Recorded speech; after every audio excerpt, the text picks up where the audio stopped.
North Korea. Militarily, North Korea is threatening regional and global peace and security by developing horrible weapon systems, including submarine-launched ballistic missiles.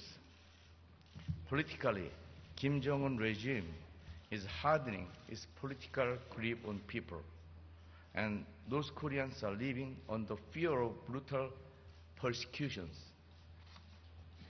Secondly, the change in North Korea would have gross impact on the unification of Korea. South Korea must prepare itself in either situation.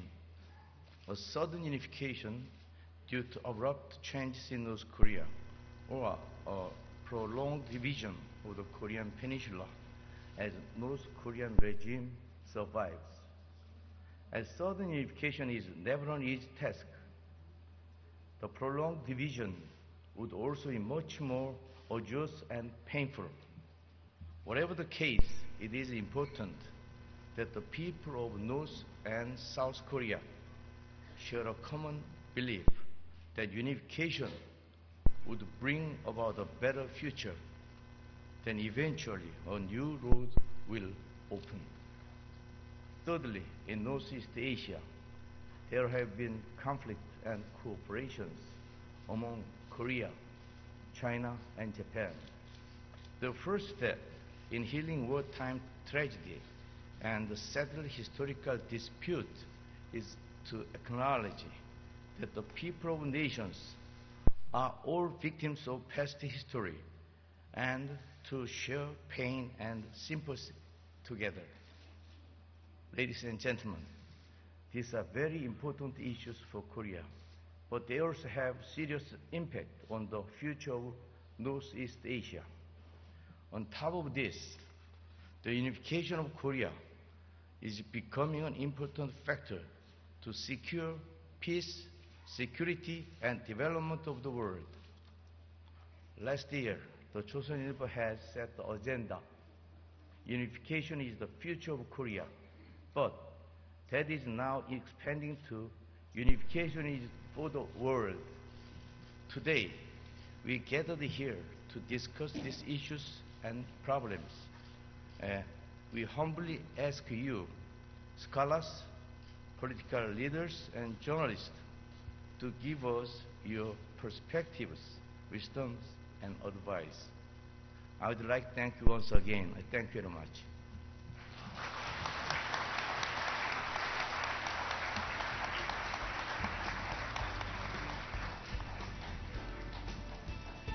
방상사장님 말씀 감사합니다. Thank you, Mr. Bang. 다음은 제6회 아시안 리더십 컨퍼런스를 축하해 주시기 위해 특별히 참석해 주신 대한민국 박근혜 대통령님의 축사가 있겠습니다. Next, it gives me a great honor to introduce to you President Park Geun-hye of the Republic of Korea, who will share her congratulatory message. Please welcome her with a big round of applause.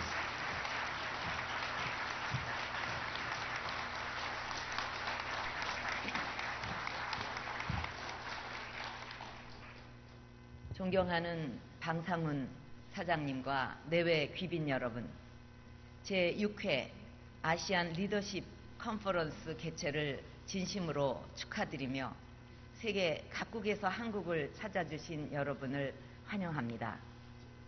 올해는 대한민국이 광복 70주년과 분단 70년을 맞는 해이고 세계적으로도 제2차 세계대전 종전 70주년과 UN 설립 70주년을 맞는 뜻깊은 해입니다.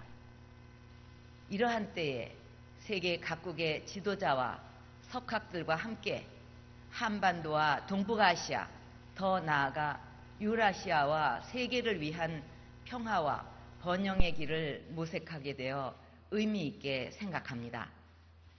특히 나렌드라 모디 인도 총리님께서 이 자리에 참석해 주셨는데 오늘 연설을 통해 인도가 추진하고 있는 강력한 경제 개혁과 아시아 태평양 국가 간 협력에 대해 고견을 들려주실 것으로 기대합니다. 또한 반기문 UN 사무총장님과 호르스트 쾰러 전 대통령님, 간 나오또 전 총리님, 탕자시엔 전 국무위원님, 척 헤이글 전 국방장관님, 세이카 모자 이사장님을 비롯해서 세계적으로 존경받는 지도자와 석학들께서 함께 해주신 만큼 소중한 지혜와 경륜을 나누는 자리가 되기를 바랍니다. 내외 귀빈 여러분, 오늘날 국제사회는 글로벌라이제이션의 추세 속에 국가 간 협력 범위가 크게 확대되고 국민들의 교류도 활발해지면서 지구촌이 하나의 삶을 향해 나아가고 있습니다. 세계 인구의 60%가 밀집해 있는 아시아에서도 에이펙과 아세안, EAS와 같은 정상 차원의 협력체와 영내 자유무역 협정의 확대 등을 통해서 정치, 경제적 협력을 심화시켜 나가고 있습니다. 세계는 이렇게 자유와 개방으로 성장과 발전의 길에 나서고 있지만 안타깝게도 분단된 한반도의 북쪽에 있는 북한만은 고립과 단절의 길을 가고 있습니다. 우리 신체의 어느 한 곳이라도 제대로 피가 공급되지 못하면 그 고통이 우리 몸 전체를 지배하게 되듯이 아시아 지역이 커다란 성장 잠재력을 지니고 있지만 북한이 핵 위협과 도발, 고립으로 성장의 혈맥을 가로막고 있는 한 진정한 아시아의 안정과 발전은 이루어지기 어려울 것입니다. 북한은 최근에도 잠수함 발사 탄도미사일 사출 시험으로 군사적 긴장을 고조시키고 있고 내부의 측근 인사들조차 연달아 숙청하는 공포 정치로 국제사회를 경악시키고 있습니다. 저는 이러한 북한의 핵과 미사일 문제를 해결하고 개혁과 개방으로 이끄는 것이야말로 동북아 지역의 평화와 번영을 위해 중요한 열쇠라고 생각합니다.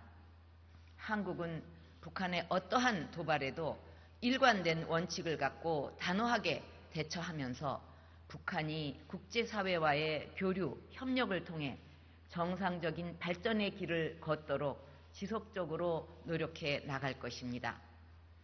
각국의 지도자와 석학 여러분께서도 냉전의 역사 속에 머물고 있는 한반도가 21세기 화해와 평화의 상징으로 거듭날 수 있도록 많은 관심과 지혜를 모아주시기를 부탁드립니다.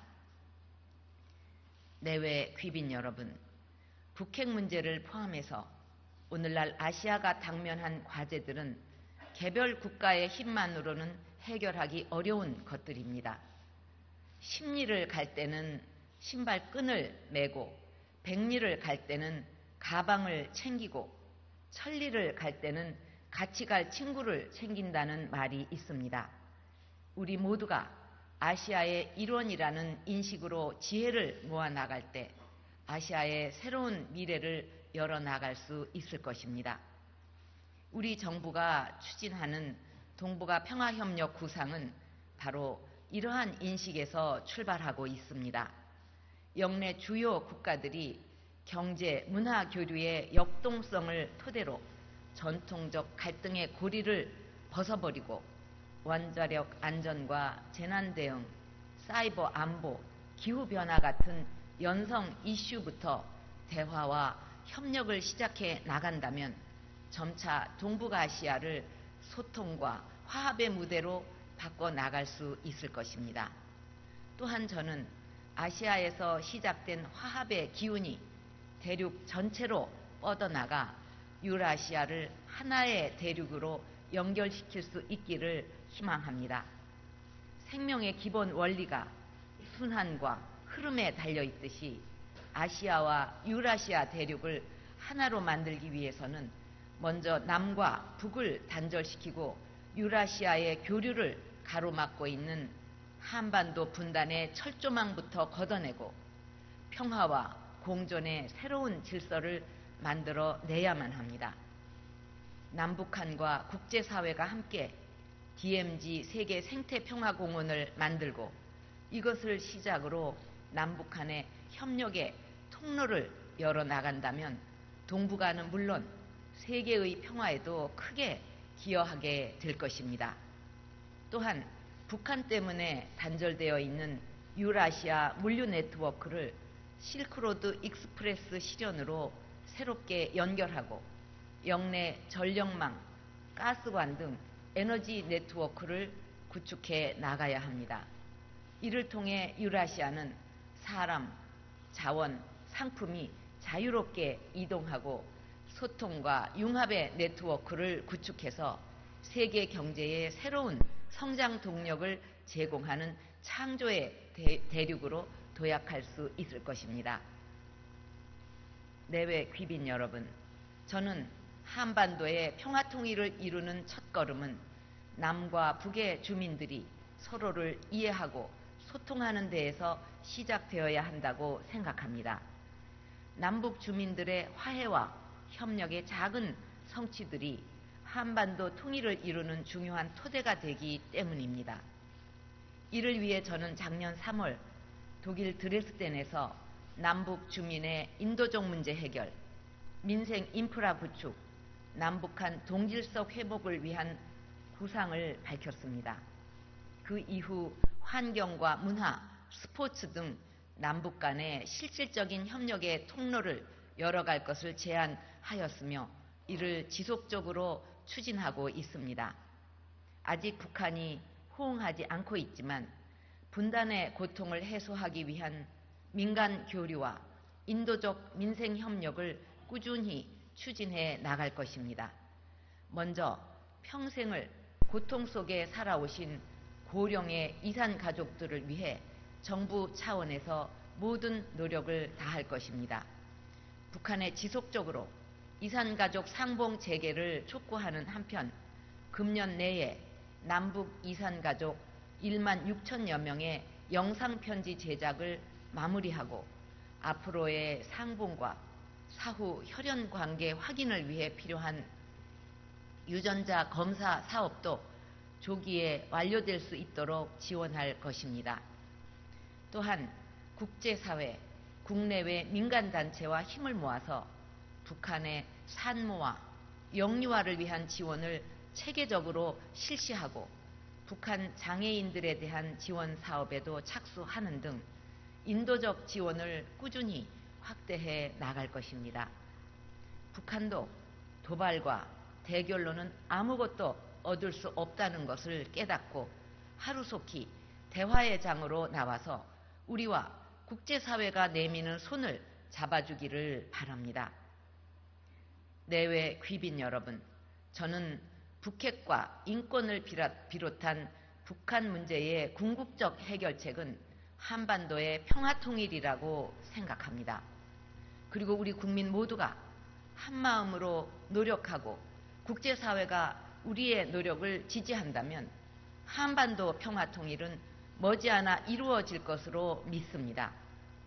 카자흐스탄이 핵을 포기하고 경제성장의 길을 걷고 미얀마와 베트남, 쿠바, 이란 등이 개방의 물결을 받아들일 수 있었던 것은 국제사회의 적극적인 관심과 노력이 뒷받침되었기 때문입니다. 당장은 북한의 변화를 기대하기 어려운 것처럼 보여도 아시아의 리더들이 내가 아닌 우리의 마음으로 함께 노력하고 신뢰와 협력의 자세를 지켜나간다면 한반도와 동북아의 평화와 안정을 반드시 이루어낼 수 있습니다. 우리 정부와 국민은 한반도와 아시아 모두가 하나 되는 꿈을 위해 올바른 통일의 미래를 모색해 나갈 것입니다. 여러분께서도 북한이 핵을 포기하고 주민들의 삶을 인간답게 만들어줄 수 있는 새로운 변화의 길로 나올 수 있도록 힘써 주시기를 당부드립니다. 세계 각국의 6.25 참전 용사들께서는 대한민국의 번영을 보시면서 이 나라를 내가 지켰노라 하는 자부심을 갖고 계십니다. 먼 훗날 이 자리에 함께 하신 여러분 모두가 한반도 통일과 동북아 평화의 주역이었다는 자부심을 갖게 되시기를 기대합니다. 다시 한번 함께 하신 세계 지도자와 석학 여러분께 감사드리면서 한반도와 아시아의 평화와 번영을 위한 실질적인 방안이 많이 제시되기를 바랍니다. 감사합니다.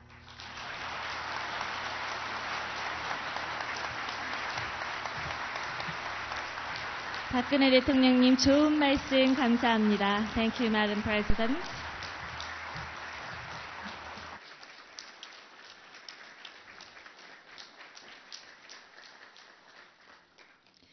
다음 순서로 인도 나렌드라 모디 총리님의 기조연설이 있겠습니다.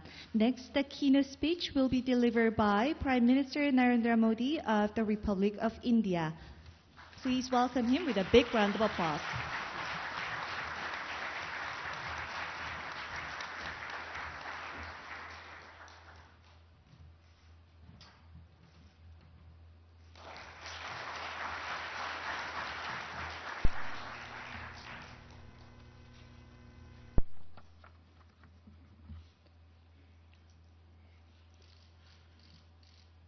Her Excellency President Park Geun-hye, Her Highness Sheikh Hamoza, His Excellency Mr. Ban Ki-moon, Mr. Bang Sang-hoon, Jo So-yimbo, it is a great honor to share the stage with President Park and Sheikh Moza and Ban Ki-moon. They are outstanding leaders of Asia. They reflect Asia's diversity and its common spirit. I'm delighted to visit Republic of Korea in the first year of my government.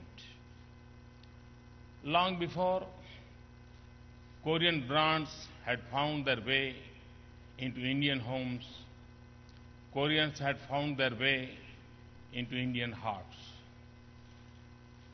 Nearly 100 years ago, India's great poet Rabindranath Tagore called Korea the lamp of East. Today, Korea is proving him right. Korea's economic miracle and global leadership in technology has made the promise of the Asian century more real. Korea is a pillar of democracy and a force of stability in Asian Pacific. Asia's re-emergence is the greatest phenomenon of our era. It started in Japan and that extended to China, Korea, and Southeast Asian nations. In the West, nations like Qatar are transforming their desert landscapes into booming economies. It is now India's turn to sustain Asia's success. It is a nation of 1.25 billion people, blessed with extraordinary resources in the form of 800 million youth. India's potential has never been in doubt, and in the course of the past year, we are translating promise into a reality, hope into confidence. India's growth has rebounded to 7.5% per year, and the prospect of further increase are strong. The world speaks in one voice that India is the new bright spot of hope for our region and the world. The progress of 1/6 of humanity will also be an opportunity for the world. It will also give India the capacity to do more for our world.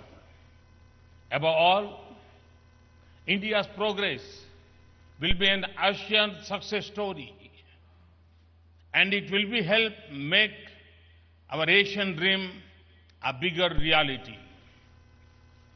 This is because Asia will succeed more when all of Asia rises together. Asia must not have two faces, one of hope and prosperity, the other of want and despair. It must not be a continent of nations on the rise and others in decline, of regions with stability and others with broken institutions. India seeks an Asia of shared prosperity, where the success of one nation becomes the strength of the other. Growth must be more inclusive within and across nations. This is the obligation of national governments, but also a regional responsibility.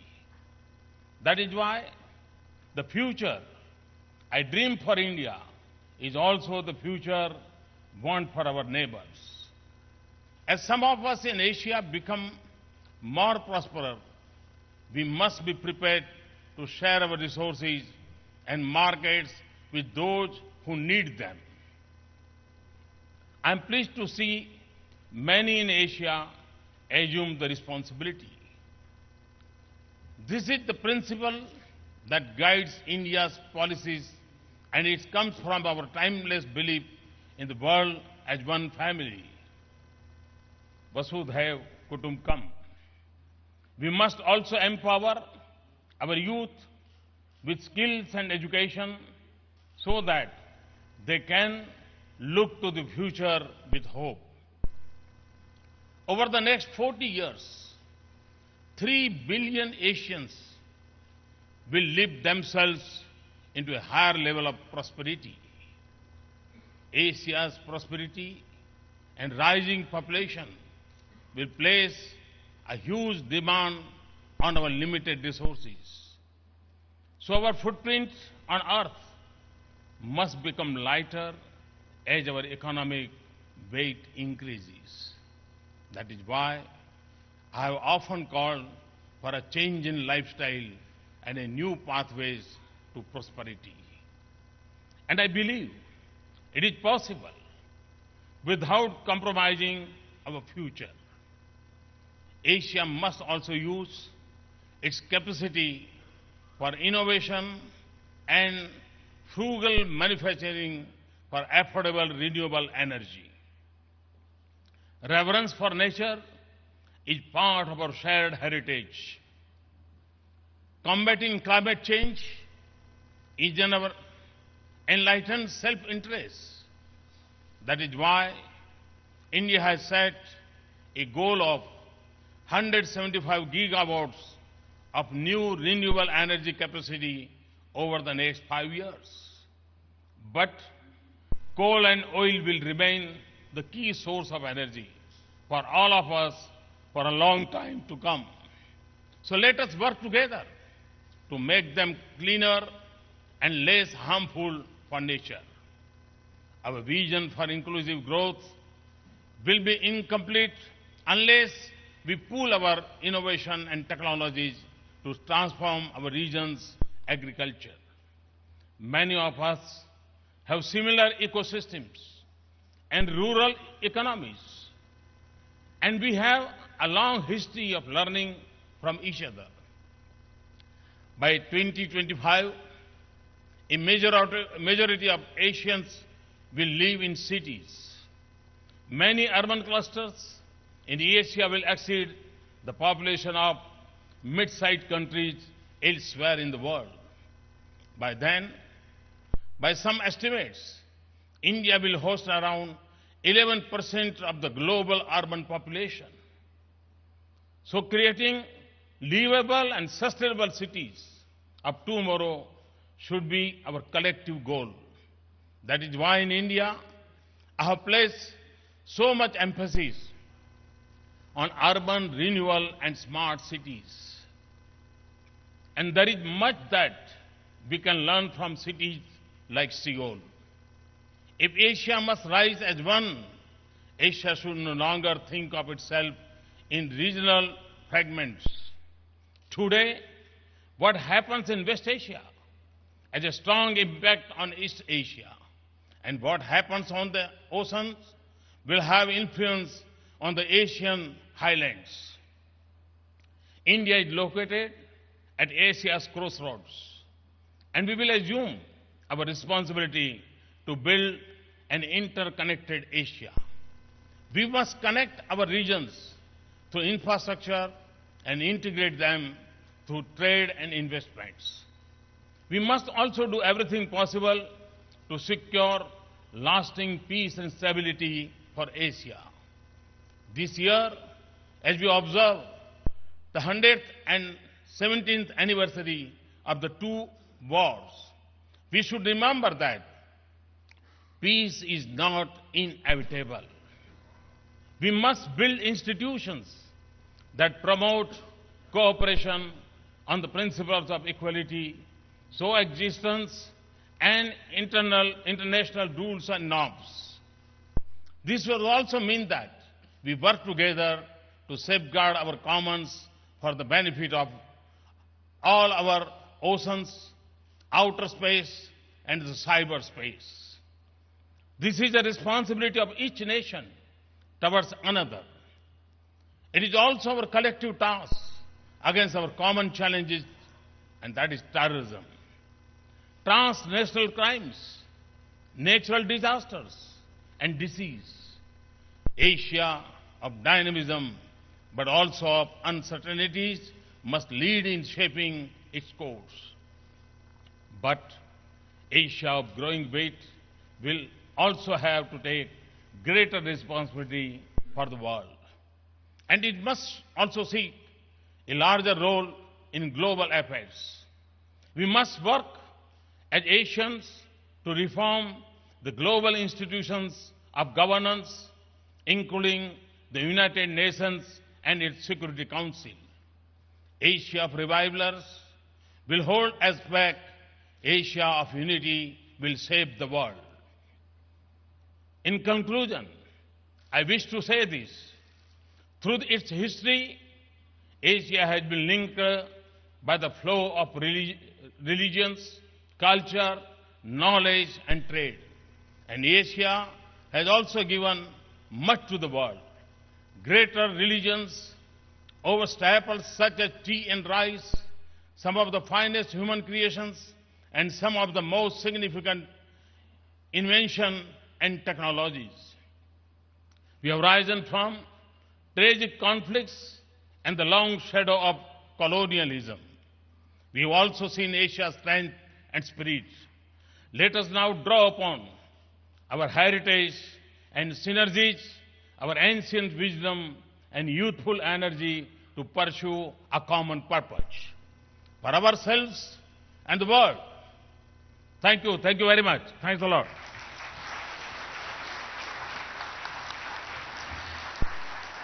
Thank you, Mr. Prime Minister. 좋은 말씀 감사합니다. 이것으로 개식 1부 순서를 마치고 박근혜 대한민국 대통령과 나렌드라 모디 인도 총리께서는 이석하시겠습니다. Ladies and gentlemen, I regret to inform you that Madam President and Mr. Prime Minister will leave the hall. 좋은 말씀 전해주신 대통령과 총리님께 큰 박수로 환송해 주시기 바랍니다. Please give them another big round of applause as they leave the hall.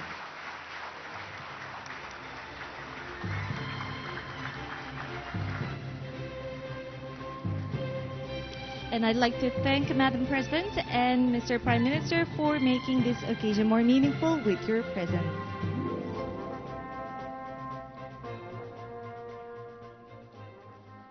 Thank you, ladies and gentlemen. Please be seated.